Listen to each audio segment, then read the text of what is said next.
I accidentally caused my oldest son's girlfriend to break up with him by making her realize she wasn't being treated right, and now he hates me for ruining his relationship. Posted by u/Samus10011. First, I would like to say this actually happened on my youngest son's birthday, but today is the day my oldest son confronted me, so here is what happened. After the cake and presents, my youngest son and I were chatting. He is a young teenager, and now that my wife and I feel he is old enough and mature enough, we gave him permission to begin dating. He wanted advice on his future relationships. His mom and I almost never fight, and apparently, it was noticeable enough that he asked about it. The conversation began with talking about learning to respect your partner, etc. I can't remember everything I said, but here are some highlights. Always be ready and willing to say you're sorry, even when you think you're right. Never dismiss your girlfriend's feelings, they are valid, even if you don't understand them. Communicate, communicate, communicate. If something is bothering you and you don't tell your significant other, you're only hurting yourself. Listen when she is trying to tell you something, no matter how much you don't want to hear it. Put the game controller down and mute the TV whenever she wants your attention. End every conversation with a sign of your affection, and if you won't see her for a few hours, give her a hug, a kiss, or both, every time. Throughout the day, randomly tell her you're thinking about her, you care about her, or you love her. And mean it. If you stop meaning it, figure out why and fix it, or break up. Trust is important, and once you've broken it, you might never fix it again. Many people believe love is the most important thing in a relationship, but it's not, it's respect. If you don't respect your partner or feel she doesn't respect you, talk about it and fix it, or break up. Otherwise, you will both be miserable. There were a bunch of other pieces of advice I gave him, but that's the general gist. It wasn't all seriousness, we joked around a bit too. I told him this little bit of advice my dad told me a long time ago: you will know when your girlfriend is completely comfortable around you when she is willing to fart in front of you. Don't marry her until that happens. Sage advice, that is. Now, my youngest and I were sitting at my desk having this talk while he was picking out the video games he wanted to buy with his birthday money. My daughter and my oldest son's, now ex-girlfriend, were on the couch playing video games and listening to us. My daughter occasionally chimed in with her own comments. She's been dating a few years now, and had her own bits of advice to give, though her comments were more about how to act on dates, places they can go, and stuff like that. My oldest son's girlfriend hardly spoke at all. In hindsight, that should have been a red flag. She's a talkative extrovert and also a very pleasant and generous young woman. Eventually, my oldest boy came over and dropped off his gift for his little brother. He and his girlfriend stuck around long enough for him to have some cake, and then they left. At this point, I don't know exactly what happened. My daughter managed to get some details from my oldest son's, now, ex-girlfriend. I got some more from my oldest when he came over to yell at me for breaking up his relationship. Long story short, my oldest wasn't being a good boyfriend. His girlfriend confronted him with some issues they'd been having. She felt like he didn't respect her opinions and feelings, and she dumped him. It's that simple. I love all my children with every bit of my heart, even when they are mad at me, and I admit I screwed up. I am to blame for his breakup. But not because of what I said in front of his girlfriend. I screwed up because I didn't drill the advice I gave my youngest into my oldest boy's head when he was younger. He wants me to post this on one of the Am I the Jerk subs, but I am not going to do that. I admit that I could be a better father, and I can be a real jerk sometimes, but I'm pretty damn sure that even though I could have read the damn room, that wasn't the real problem. Hopefully, my oldest son learns from this. Relevant comments. Commenter. I'm not a father, but I am a brother, and I'm going to tell you right now, some kids never learn. They'll live their lives with the same problem repeating over and over, and it'll always be everyone else's fault. Commenter 2. My brother is the same way. For example, his girlfriend, whom he broke up with, was getting her doctorate degree to become an anesthesiologist, and mine is currently getting her master's in nursing. My brother got annoyed by how much he had to do to support his girlfriend through school, like keeping their apartment clean, grocery shopping, etc. He often complained about it when we would do family stuff.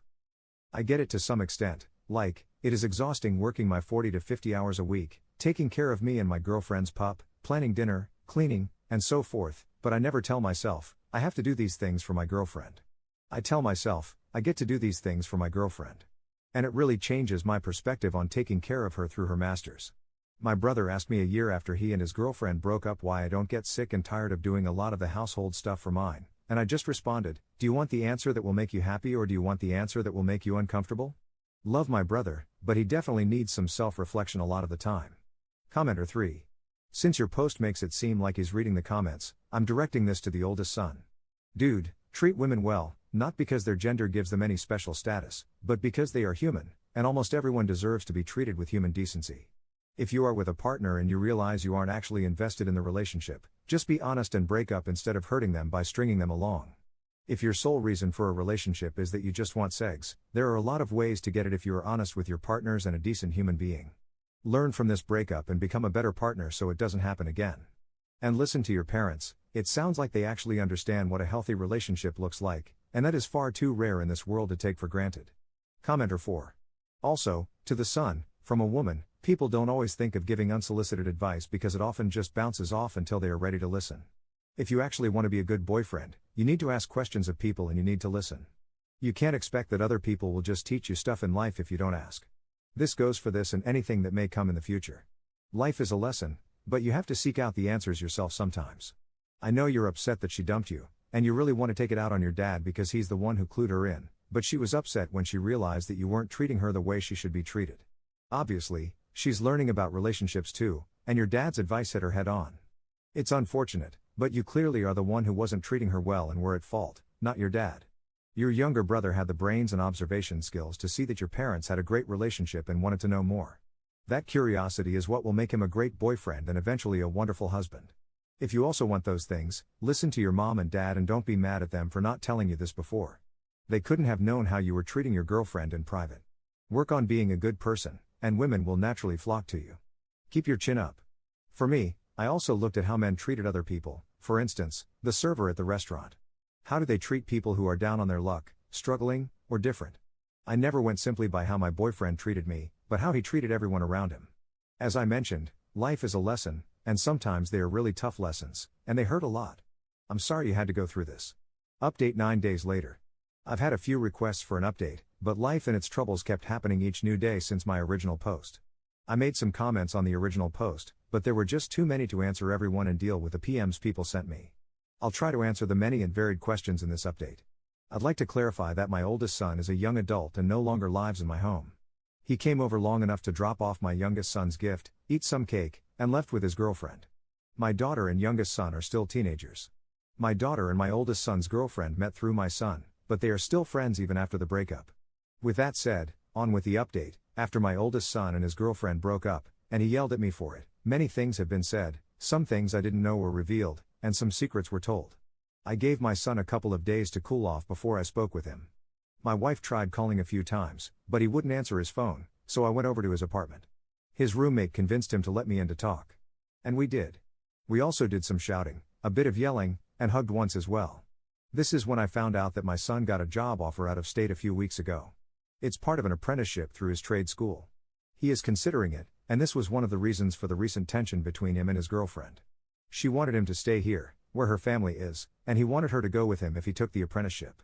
It's almost twice the hourly rate he makes at his current job, and the apprenticeship will pay for some of his time spent in classes, although the cost of living is higher there as well. Some people pointed out that my son is a bit misogynistic, and I initially thought that may be a bit true, and I learned part of that is from some of the examples he has seen in my home. I talked to him about this and discovered that he sees things about my marriage in a way they were never meant to be seen. One thing that my son pointed out to me was this thing my wife and I call my magic coffee cup. You see, when my wife is home, I am not allowed to make my own coffee. My wife has always made my coffee since we first started dating. This isn't something I have ever demanded, it's just the way things have always been. It became a joke between my wife and me when we were dating that my coffee cup must be magic because I've never had to fill it myself. Now, after many years of marriage, it's become something I don't even think about. My wife will pick my empty cup up and say some silly magic words like hocus pocus or bibbidi bobbidi boo while waving her hands over it, and then she takes it to the kitchen and makes me a fresh cup. Sometimes I will pick up my empty cup and say some magic words and then shake the cup or peek inside and then in a pitiful whiny voice say to my wife, "Honey, my magic cup isn't working again." The few times I have tried to make my own coffee when she is home, she gets up, hip checks me out of the way, and makes it for me. I learned my lesson long ago, but my kids never saw that play out when it first developed. This is not the misogynistic act my oldest son believes it to be. I do not think it is my wife's place to have to slave for me by making my coffee. She does it because she loves doing it, not because she has to. If she told me today that I had to make my coffee from now on, I wouldn't say a peep. I'd kiss my wife and go make my coffee. This has become part of another running joke that we have going. The joke is we each don't let the other do specific things around the house so that the other forgets how to do them so we can never leave each other. Officially, I do all the laundry, and she does all the dishes. In reality, She does wash the occasional load and I do the dishes every once in a while, but we never admit to doing so. I learned to cook her favorite foods so she forgot how to make them, and she does the same for mine. For example, she can't make eggs over easy anymore, and I've forgotten how to make a good slop, which is sausage and egg noodles in cream of mushroom and topped with fried onions, terrible for you but so good. This, and other little quirks, is part of our love language, and it has taken many years for it to develop. My son mistook the nuanced, unspoken, or joked about, parts of our marriage for some sort of male/female traditional marriage role BS. He was seeing the end result of years of small compromises, fights, agreements, and other stuff that led to the way our marriage works today. Now, while I was having that talk with my oldest boy, my wife and daughter were talking with his ex-girlfriend. We all really like her and would hate to see them broken up forever. They discovered all the things my son wasn't telling me. From what they learned, my oldest son has been listening to certain podcasters and TikTok influencers that are very misogynistic. My son wanting her to move out of state with him, while she was reluctant to do so, is just the tip of the iceberg when it comes to their real problems. When they talked about their futures, they had wildly differing views on what those futures would be like. For example, he got it stuck in his head that women should do the lion's share of the housework.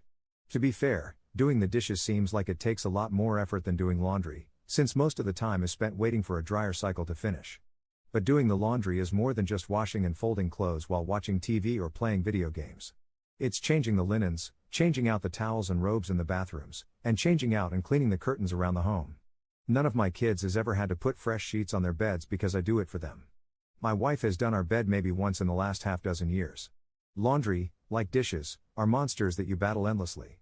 In a good marriage, you and your partner fight those battles side by side, no matter how you split up the workload exactly.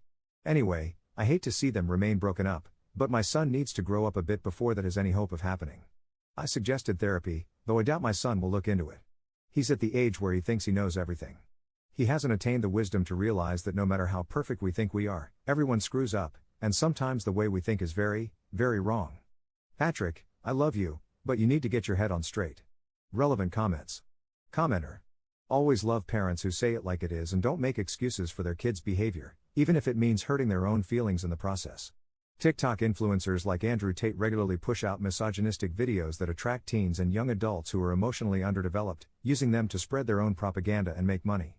It's best to avoid them and sit down with your son to explain why this content is harmful to his mental health and his future relationships. I wish the best for your son as he continues learning important lessons like the one you taught him. You're a great dad. Commenter 2. Wondering how often the ex was around Op and his wife, and later got to hear him twisting his parents' healthy relationship into something different. My dad never had to ask for a drink, my mom just refills his cup whenever it's empty. Op's response. My daughter and my son's ex are still friends, and she still comes over. Even when they were together, I saw her more than I did him. She gets along great with my daughter and my wife. Honestly, I don't know how to feel about her still coming around even though they aren't together. I don't want her coming over to be awkward for my son, but I'm not going to tell my daughter who she can be friends with. That said, she now knows the background on the magic cup bit that my wife and I do. Yesterday, she took my cup, stared my wife dead in the eyes, and said hocus pocus before running into the kitchen with my cup. My wife chased after her, laughing, to get my cup back before my son's ex could make me a coffee. Commenter 3. Share the slop recipe. Op's response. I don't really measure the ingredients, but here's how I make it. Cook roughly half a pound of chopped sausage and boil the egg noodles in a separate pot. Drain the egg noodles, and while the pot is still warm, put the cream of mushroom in it. Start heating that and add the sausage and noodles. Add milk to thin it out a bit and season the sauce. I use dill weed, a bit of beef bouillon, garlic, and then taste it. Add more of whatever it needs until it tastes right. Once the mixture is heated, I take it off the heat and add the fried onions. You can make them yourself, but I just use a pre-made bag from the grocery store. Mix it up, serve, and enjoy. It goes great with green beans and rolls.